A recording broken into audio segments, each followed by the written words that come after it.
বাবু আমি হাটে যাচ্ছি, আজকে হাটবার, গরু মাঠে বাঁধা আছে, জল খাইয়ে দিবি। তোমার কাছে ঠিক আছে বাবা, ঠিক আছে ঠিক আছে। তুই ছাতা না, আমি জলটা দিয়ে আসি।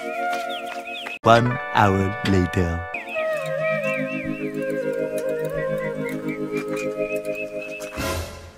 এই তুই এখনো বসে আছিস এখানে? তোকে জল দিতে বলছি, জল দিয়েছিস? ওই দেখো জল দিয়েছি, খেতে খালি গোল গোল গোল গোল ঘুরেই যাচ্ছে, হাতা মাথা খাচ্ছে না, কিচ্ছু না। এইভাবে কেউ জল দেয়? তোদের এই শিখেছি, তোদের দ্বারা কিচ্ছু হবে না। কখনো বলে গিলাসে জল খেতে হয়, কখনো বলে এইভাবে জল দেয়। দেখি কিভাবে জল দেয়, আমিও দেখবো।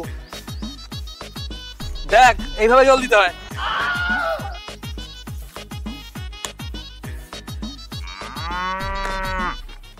The next day. বাবু ভালো আছেন? বলছি একটু জল খাওয়ান তো, গলা খুব শুকিয়ে গেছে। বাবু দীপকে একটু জল খাওয়া তো। এনে জল খা।